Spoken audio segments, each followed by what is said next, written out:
One of the things I say all the time is people have been cruel since they were people. I think we've all been raised to believe that other people are responsible for our feelings, that we're responsible for other people's feelings. And that is the most disempowering place to be. We have no agency. Then we have to take care of other adults. And we've always got to be worried about how we're moving about the world. Because here's the thing. Yes, we can all be kind. We can all be loving. We can all hopefully show up that way anyway. But we're already going through so much heartache and pain because of the actions of somebody else. I'm with you on that.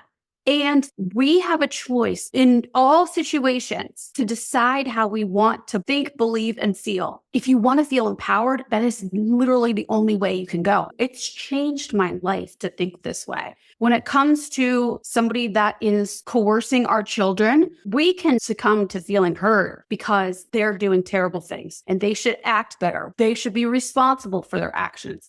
But the problem is that not everybody's going to behave that way. It's clear that not everybody is going to always choose goodwill, peace towards the world. Dysfunction runs rampant. So maybe we are victims, but instead of feeling victimized, I lived there for a long time. We can decide how we want to feel about it. I used to think, well, it's a fact. Of course I feel victimized. Of course I feel hurt. Of course I feel devastated, depressed, all the things, because look what's happened. I'm here. My daughter is there. She was my life.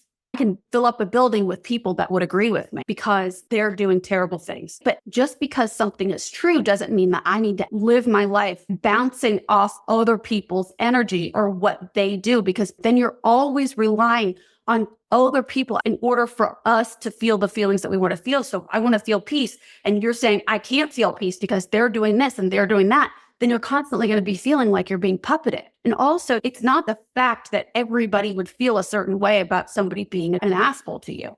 Some people could actually feel unaffected depending on the story that they have about the situation. Example that I like to use is, let's say teen calls last minute and decides to cancel plans with you or with a parent. You are going to make it something different than I would make it mean. For me, I would feel maybe disappointed because I was really looking forward to spending time with my daughter. I was making it mean we were going to start rebuilding our relationship. So I would feel disappointed, let down, who knows, depending on whatever I was making it mean.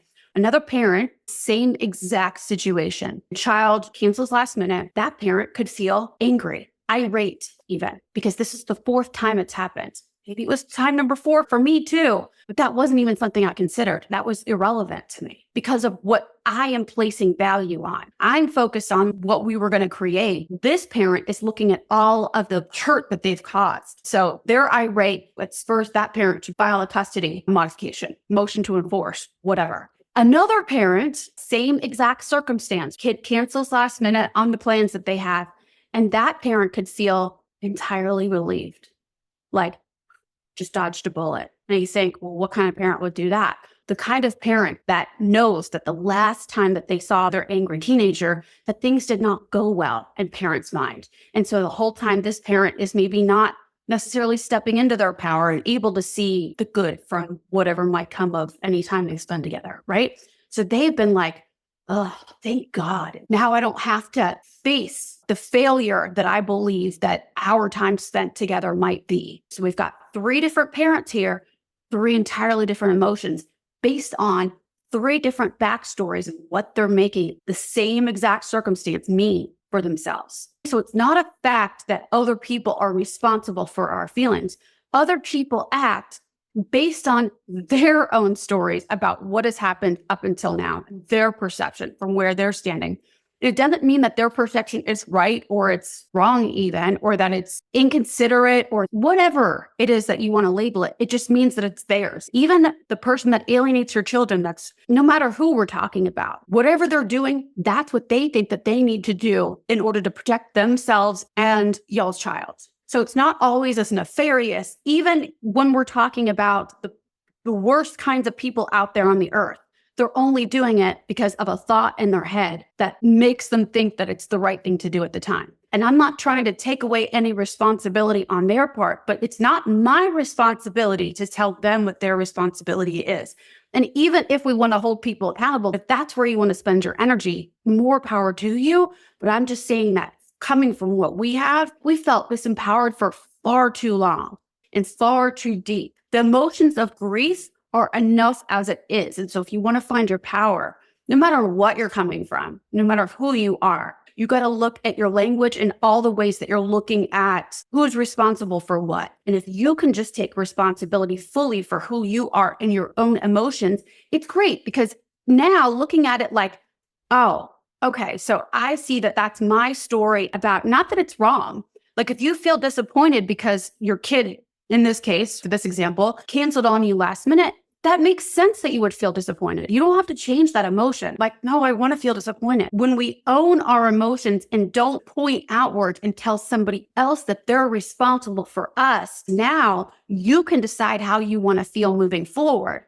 When we're deflecting and telling them or just thinking that they're the problem, they're the ones that made me feel like this, you have no moves to make from that place. But when you're like, oh no, this is my emotion, it's the appropriate emotion for me to have in this situation based on my story. Oh, I want to feel upset about this. I'm okay with it. I mean, I'm not okay with feeling upset, but I don't know if there's another feeling that I would feel genuine about having right now. Then that's fine. But then it's still on you. You don't have to point outwards. Or no, I actually really don't love what this is creating for me. So I'm going to think a different thought. Maybe I won't place as much importance on this. Maybe it's just that I don't choose to trust this person going forward. I can set a boundary. Whatever it is, you have so many more moves to make from that place. So it is true. Nobody can really make you feel a certain way. Because if that was the case, then that person who is causing your feelings and all the other people's, we're talking about the parent situation, person would be like a sorcerer. They would be able to cause all these different emotions in all these different people. It's just not the case. It's the person who is receiving the actions and the importance that they place on it. I get what you're saying. People can make it harder on us and it can make our jobs more difficult. Sure. People can make it a bitch, but take the responsibility, because responsibility means you have options. You know,